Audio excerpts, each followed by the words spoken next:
Hey team, and welcome back to the channel. My name is Brian, core design engineer with Brunswick Bowling, and today we're looking at my favorite bowling ball in the Ebonite brand in 2024. If you've been following the channel, then you know that I've been running through my favorite balls of the year in each of the brands that we manufacture. And in the beginning of this series, I made a long form video where I broke each of the balls that we've made down into 4 performance categories based on their ball motion shapes. And I gave you my bronze, silver, and gold medal picks for my favorite balls for each of the 4 ball motion categories. Make sure you check that video out if you haven't already.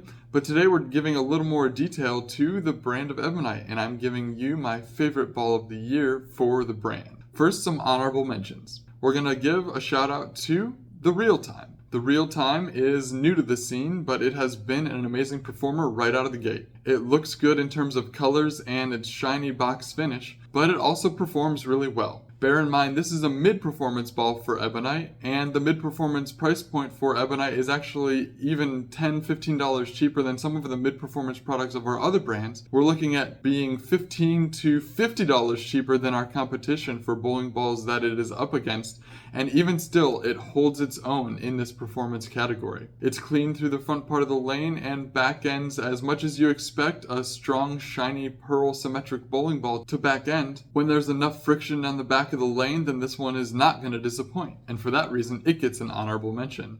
Perhaps one of the best asymmetrical pearls of the year gets an honorable mention. It is the One Reverb. This one could have easily been the #1 ball of the year, but I personally don't have as much exposure and use for it. But beyond that, this one is really stout in its category. Shiny, strong, and has the HK22 cover base with cohesion additive. It is our best cover base for continuation for asymmetrical equipment. It is long and strong, but still has amazing mid-lane security. It's a little diggier and more blendy than something like an Effect by Hammer, and honestly it covers more boards than it due to the powerhouse that is the Syntrex symmetrical mass bias core that has 21 intermediate differential. It's a really strong core, and because of that it is just a really strong ball despite the fact that it's shiny. Usable on lots of medium heavy to medium light conditions when you want to dig in, open up your angles and send it. The One Reverb is going to get an honorable mention.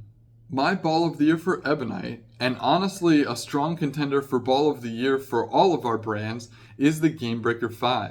The Gamebreaker 5 of course has the iconic Gamebreaker core in it, a simple no thrills no frills symmetrical core with a 248 RG and an 048 differential, offers medium high flare potential and a round yet continuous motion. Everything that you expect. It needs no introduction, it's been in so many releases by now. But it's also surrounded by a sanded version of a stouter cover stock, the GB 12.7 solid. So this one compared to the last solid in the lineup, the 4, is just a little cleaner but certainly more traction and continuation at the back of the lane, and that's what really stood out to me. Despite the fact that this is a mid-price, mid-performance product, it is hooking and continuing and going through the pins as well, if not better, than all of the balls in the mid and high price point that are sanded symmetricals. I mean, despite the fact that Ebonite positions themselves as a value brand that sells mid-price products at $10 and $20 cheaper than some of the other brands that we have, that means that you can get a ball that performs like this for as much as $40, $50 cheaper than our competitor brands, and it's still going to hold its own against those products. If anyone has a small complaint about this one, it's that it's a little too smooth for some player styles, particularly styles that have ultra low rotation. If they go a little end over end, then smooth balls typically don't suit their eye anyway, so this one isn't going to be the exception to that. But I don't think on the market right now you can get a ball for this price that can perform on this range of conditions, all with the same product. So for its versatility, for its price, and for its usability and its good behavior, the Ebonite Gamebreaker 5 gets my Ebonite Ball of the Year. Ebonite is a small brand overall, only 6 releases in the performance ball category this year, but if we're being honest, this brand might have had the best year for a brand not named Hammer.